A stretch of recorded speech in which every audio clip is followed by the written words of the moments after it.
Ką sakai? Garsiau sakyk, čia labai garsiai groja, nieko negirdžiu. Aiškiau. Panašu, kad šį pavasarį pirmasis griaustinis jau nugriaudė.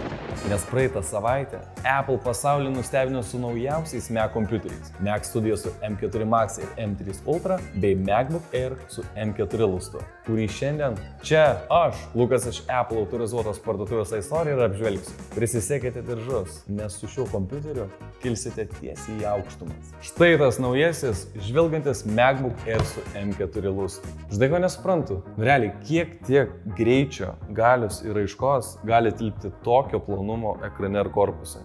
Viduje tūnantis M4 žvėris prisitaikys prie jūsų kiekvieną dieną.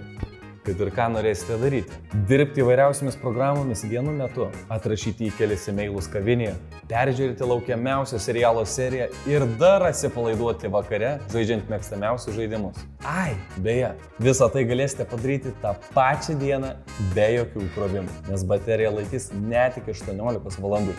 Jeigu jums, kaip ir man, patinka giedras, melsvas dangus, tai naujoji Sky Blue spalva jums tiks kuo puikiausiai. Jungtis šiame kompiuteryje tikrai universalius.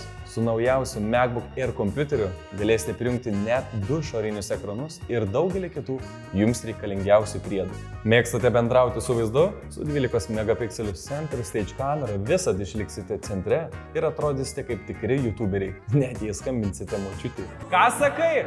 Garsiau sakyk, čia labai garsiai groja, nieko negirdžiu.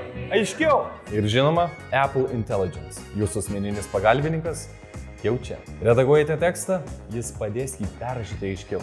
Reikia apibendrinti ilgą straipsnį, vienu paspaudimu gausite visą esmę. Tai ne šiaip dirbtinis intelektas, tai AI, kuris supranta būtent jūs. Galingas, greitas, tylus ir elegantiškas. Štai toks tas naujasis MacBook Air su M4 lustu. Jeigu ir jūs esate pasiruošę kilti į kitą lygį, užsukite į iStore svetainę jau dabar. Taigi tiek iš manęs šiandien. Iki.